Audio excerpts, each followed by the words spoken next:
بسم الله الرحمن الرحيم الحمد لله ثم الصلاة والسلام على أشرف الأنبياء والمرسلين أما بعد قال المؤلف رحمه الله وله من حديث عائشة رضي الله عنها أمر بكبش أقرن يطأ في سواد ويبرك في سواد وينظر في سواد فأوتي به فضحى به ثم قال لعائشة رضي الله عنها هلمي المدية.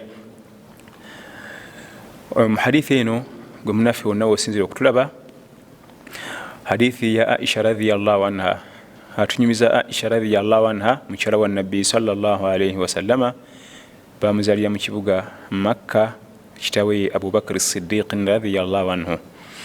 Aisha atunyumiza nti lumu Nabbi sallallahu alayhi wa sallama ku Eid al-Adha yatumya endiga aqran nga ina amayembe yata'u fi sawad ng'ebigere byayo weerinnya waliwo ebiddugavu wayaburuku fi sawad nga ne ku lubuto lwayo weetuulira waliwo ebiddugavu wayanzuru fi sawad nga ne mu maaso gaayo muno mulimu ebiddugavu ategeezamu bitanga sallallahu alayhi wasallama.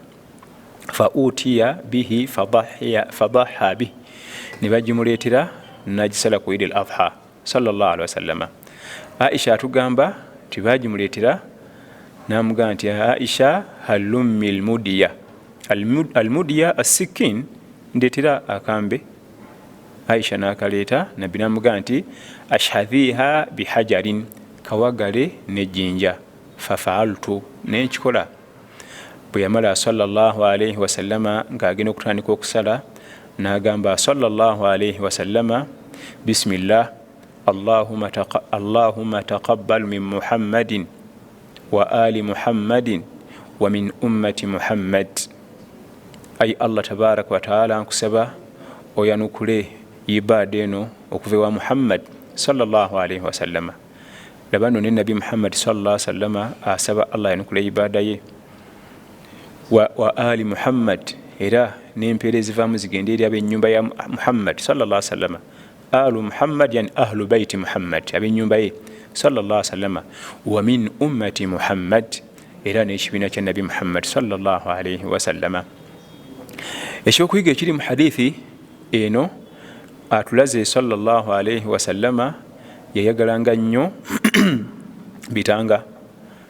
Tulage nti yasaba bagenyi bamugulira endiga aqran nga yamayembe yata'u fi sawad erinnya wano werinnyina waliwo ebiddugavu ebigere byayo kuliko black wayaburuku fi sawad bwe beetula bweti ku lubuto wano waliwo ebiddugavu bitanga wayanzuru fi sawad nga ne ku mutwe gwayo kuliko ebiddugavu ategeezaamu erabika bulungi. Amakulu ennyo mu bigambo ebyo ebeerabika bulungi. Ekyokuyiga ekiri omwo yagamba Aisha nti ashhadhiha bihajarin akasoka waggale nejjinja. Mulimu obujulizi obulaga nti ekiso ekinasala mu dhuhiya ekinasala ensolo kirina kuba nga kisala bulungi nnyo nga kyogi okuba nti ensolo evaayo bulungi etewulira bulumi nga bwe yagamba Aisha radhiyallahu anha nti ashhadhiha bihajarin halummi almudiya mpereza akambe ashhadhiha bihajar kawagale nejjinja. Era Aisha nabikola nga nekisembayo yedduwa gyeyatusabira Aisha gyeyatusabira owekitiibwa nabiyuna Muhammad sallallahu alayhi wasallama. Natugamba atya bismillah allahumma taqabbal min Muhammad. Ay Allah nkusaba oyanukule okusala kwange ensolo eno dhuhiya yange okuva wa Nabi Muhammad sallallahu alayhi wasallama wa ali Muhammad. Mulimu obujulizi obulaga nti semaka waba asala ye kennyini ne famire neyingira kuli ku mpeera. Mulimu okuyingiza ku nsolo eyo gyogenda okusala Allah agabireko empeera abalala. Bayinza n'okuba nga bakyali balamu oba nga baafa empeera zigende gye bali. Tetusalira baafa wabula tubawa ku mpeera kubanga okusalira amwat shirikun obugase ku Allah.